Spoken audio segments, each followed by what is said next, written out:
And welcome back to What If, and this What If comes to us from Jason, Eden Has Limits, sorry. Eden Has Limits, and you asked the question, what if Spider-Man was in Dragon Ball? Now let us be very clear about something right now before I get into this What If.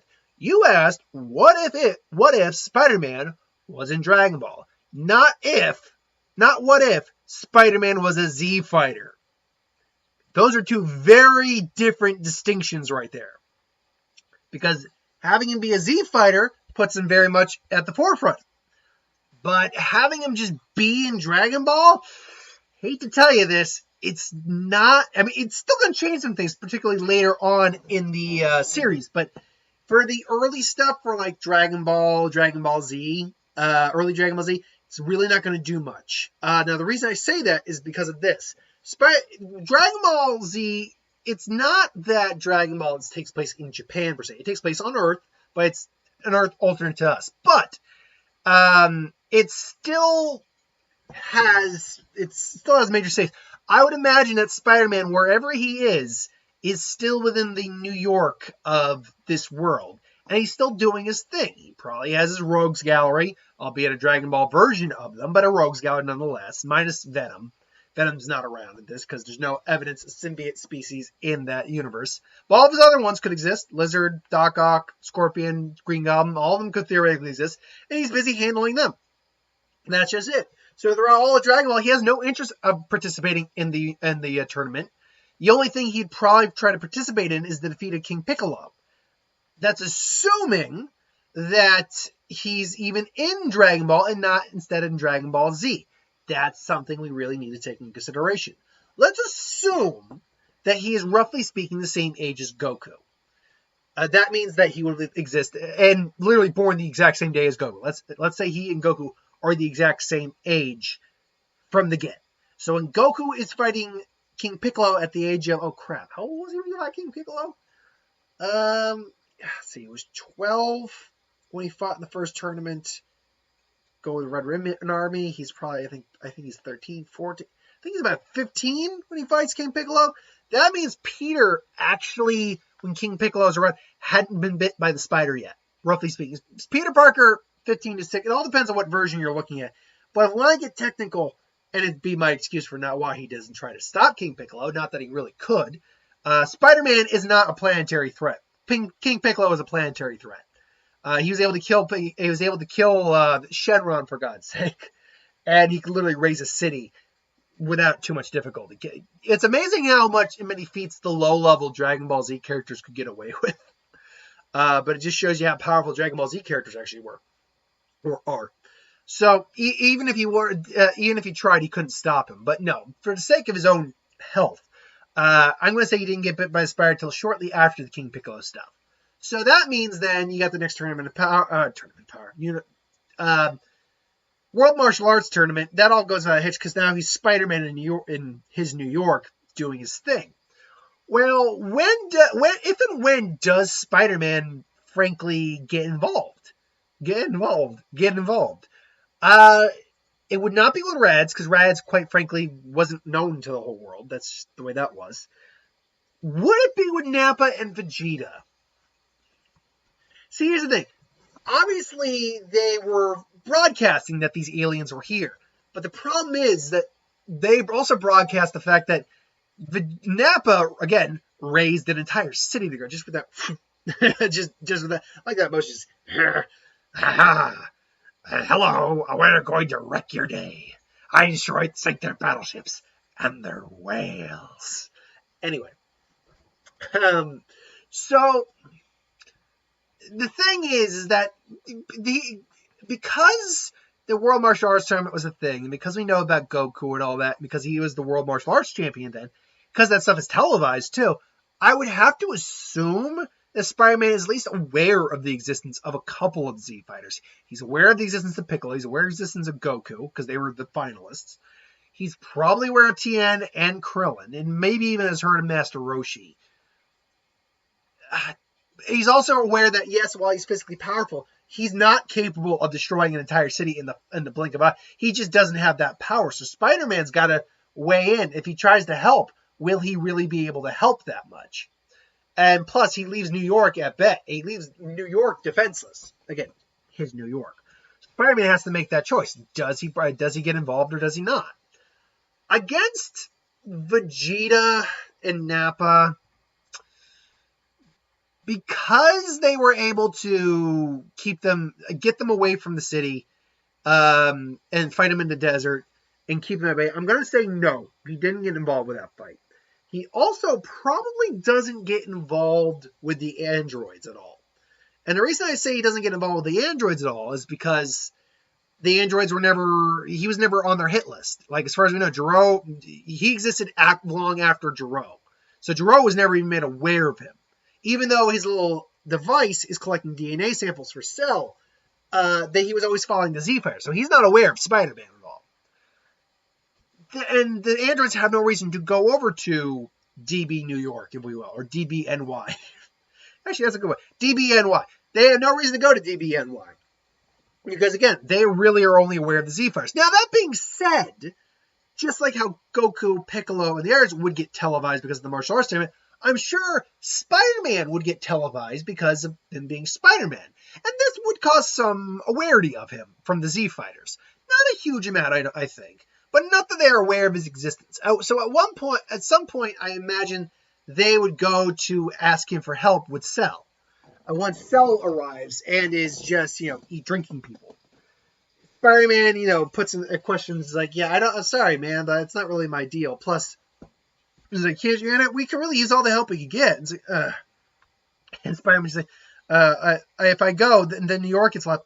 I have my own problems. And then, maybe he caught him while he's fighting the Rhino or something like that. He stops the Rhino, but he's just, see, I got my own problems. Like, oh, yeah, so you really do. And then all of a sudden he just grabs her ass. I was like, oh, you mean this guy? And there's, oh, that hurt.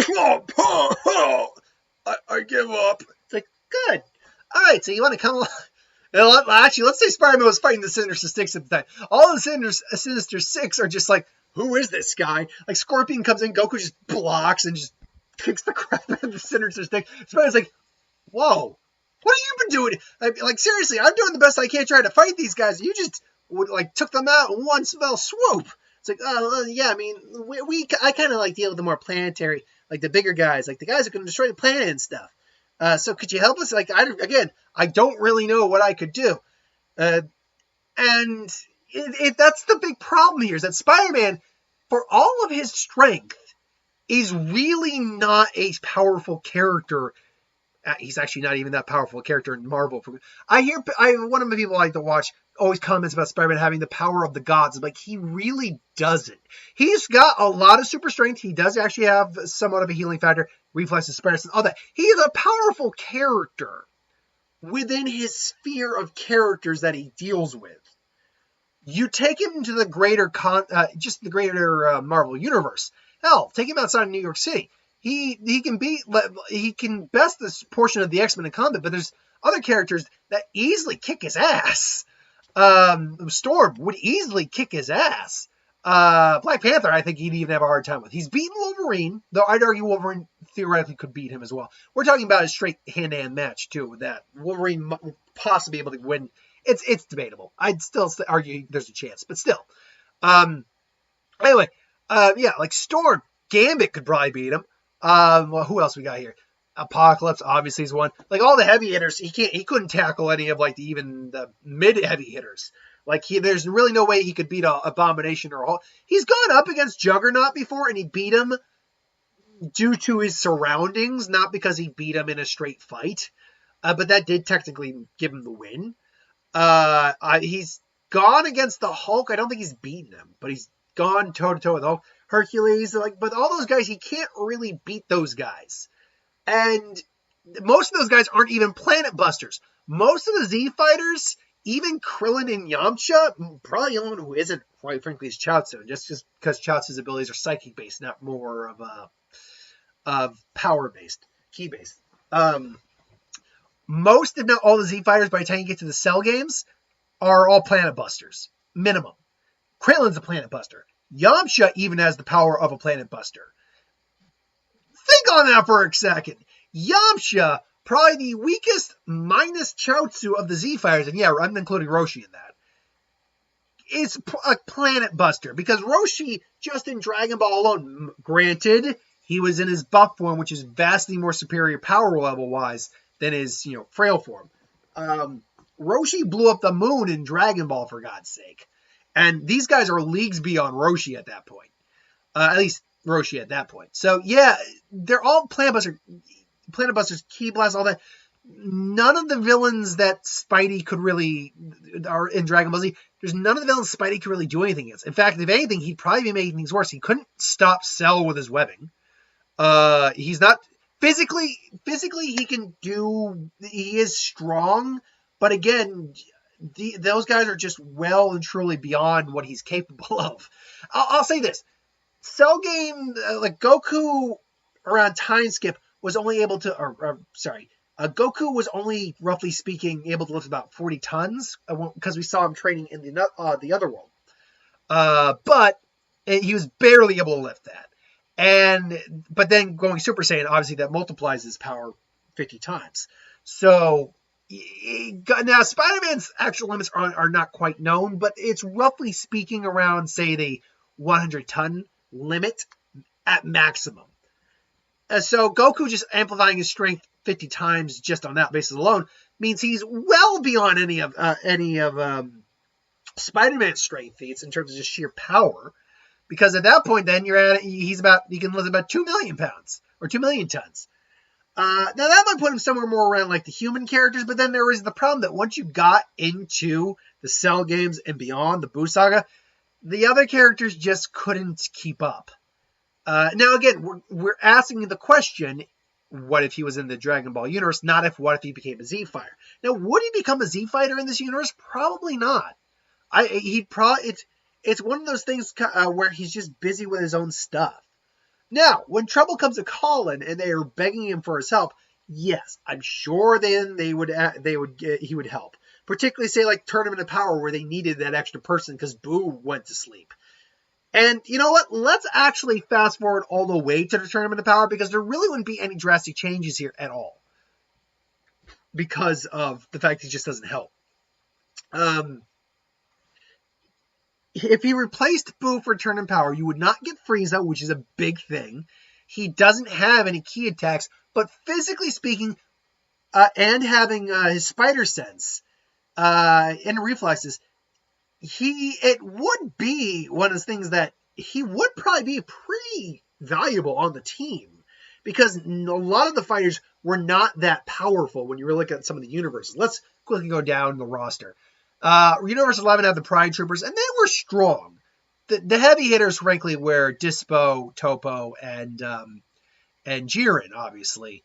With Casserole was his name or something like that. The guy with the like general looking guy with the eye and the blades. He was relatively strong too. The other ones were iffy, but I think Spider-Man could handle those low level guys, but they still were pretty on the strong side. Universe, I'm trying to go off remember the list here. Universe 2? Was that it? That was the one with Ribrianne. Yeah, most of those guys weren't that powerful. You had the Ribrianne or firecrackers. They were like the strongest ones there. And you had the sniper and you had the yard dragon, but most of them were not that powerful ultimately. So Spider-Man could definitely lend his aid there. Universe 4s also were not that powerful at all. Most of them were pretty easily handled, so there you go on that one as well. Universe 3, same issue. Mostly were just tech guys and guys who are robots, stuff like that. Stuff that Spider-Man, frankly, could handle pretty easily. Universe 6 would be a problem. Yeah, like Universe 6 is like a legit problem. He could not go toe-to-toe with most of the individuals from Universe 6. And then Universe 7, obviously, he's on that team. And then Universe 9, again, in Universe 10. 2 universes where he could probably handle a good portion of those guys. So he would actually be fairly valuable as an asset because it'd be next to impossible to catch him off guard unless you were able to outspeed him. And that's where Spider-Man ultimately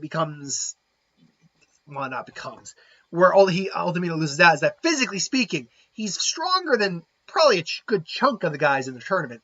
Minus the Z-Fighters themselves. And the heavy hitters, Jiren, Taupe, all them. but he's not a speed. Like he can't just disappear like anyone else can. He can't just fly around, and he doesn't have ki or anything. Well, in the sense of energy blasts. So he would probably be one of the first ones to go. Maybe even before Krillin. Because I think actually he might even save Krillin. Like he might be near Krillin when Frost is about to knock him out, but using his webbing, he's able to bring it back. And because it's not a weapon, it's a gadget, which is clearly allowed to some degree. It would be suitable, and he's able to grab Krillin, bring him up, and then try to web up Frost, who just gets out of it. And then so Krillin gets to stick around a bit longer, but unfortunately I think Spider-Man maybe takes the hit instead, or is just knocked out later on. People see that he's actually a pretty good strategist, which is another thing Spider-Man has on him, is that he's extremely intelligent. Peter's very intelligent. So what happens then? Because now you don't have Frieza to give Goku that excess energy. So we have to fast forward now all the way to the aftermath of that Frieza fight, or the first Jiren fight, I should say, where Goku's just lying in a rubble. And I will say this. Goku, I think, does get out of it. And I do think someone lends him some of their energy. Who would it be of the people we know was left from there? Because at that point, Roshi, Krillin, and Tien were out. Krillin gets to last a bit longer, but I do think he eventually gets knocked out. So that leaves you 17, 18, Gohan, Vegeta, and Piccolo, and Goku.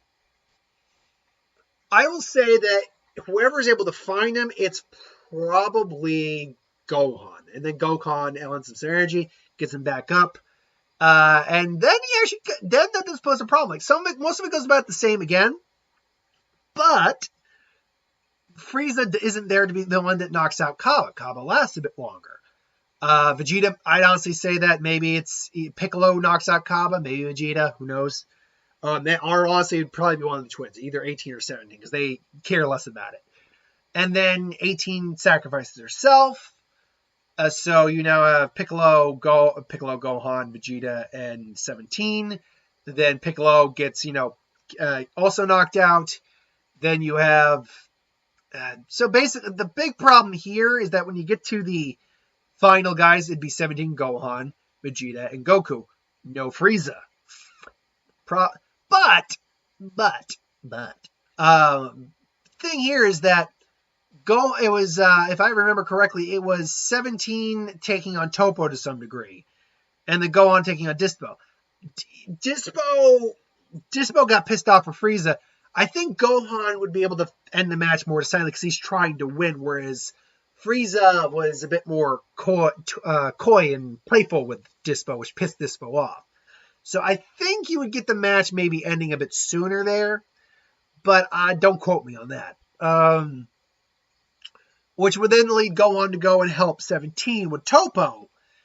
And the thing about that is Toppo only went God of Destruction when he was dealing with Frieza, who was fighting dirty. Gohan and 17 aren't fighting dirty like that. So I think they do ultimately put down Toppo as well and get him out of the ring. A lot of struggle, a lot of energy on their part, and then it's 4-on-1 with Jiren fighting the four of them. Now, unfortunately, it doesn't go much better. I do think that Vegeta gets knocked out, but Gohan and 17 are the ones that last instead. Kind of like that implication we got from the ending of one of those credits, like the ending credits of one of the episodes within the season. So you still get Ultra Instinct Goku, Master Ultra Instinct Goku. Then you get basically them beating Jiren again. Beating Jiren in the sense that they are fighting Jiren. Unfortunately, Gohan doesn't have that telekinetic ability that Frieza did, where he basically slammed Jiren with those two things of boulders. Or two boulders, I should say, not two things of. So, yeah, there is that little problem. But I do think, remember, Gohan at this point had unlocked, I guess you could say, his ultimate form, which basically meant that he didn't have any limits. He didn't have any limitations. He could get theoretically as strong as he could. In theory, he could surpass an angel if he really trained as long as he had to.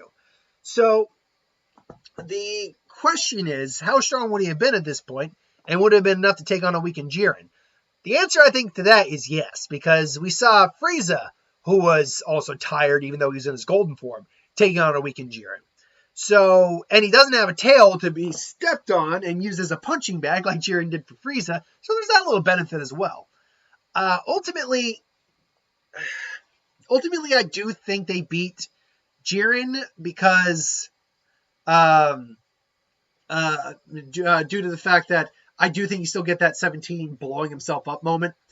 And then, Jiren is actually looking defeated. The difference is Gohan wouldn't linger. Gohan would take him out. And that's how they win. And then they bring back the universes and all that. And I don't go into Broly because unless there's some drastic change, Broly's not going to matter. And Spider-Man's not going to be playing a factor in that. And I don't go into the manga because the manga is very different than the anime. If we go into the Moro and Galactic Patrol arc in the anime, it is not going to look the same as it does in the manga. Keep that in mind. So, anyway, that's roughly my thoughts on what it would be like if Spider-Man were in Dragon Ball Z and Dragon Ball. It really wouldn't matter that much. It would play a little bit of there would be some little changes here and there, but nothing that would drastically impact the story, which is why I only made it a one-shot. Now, if you would like me to do what if Spider-Man was a Z fighter, that's a completely different scenario. We can work with that long-term. So, thanks for watching, though. That's my opinion. Hope you enjoyed. Like, comment, share, subscribe. By the by, I didn't answer it in the comments, but it's a fair question to be, honestly. Someone asked me, it's not fair, I couldn't remember exactly how they put it, but they kind of implied it's not fair that I do over 20 chapter parts for a Naruto What If when I only do up to 13 for a Dragon Ball Z What If, when they're basically copycatted off the same story. Well, first off, just because you're copied off of the same story doesn't mean the stories flow the same. But more importantly, and it's coming off of that, is that the story of Naruto has far more facets, nuances, and small changes and character moments because it's a more, I'm going to be honest, it's a more flushed out story. I love Dragon Ball Z, but Dragon Ball Z has a story. It's fine, but you're not there for the story. You're there for the fighting.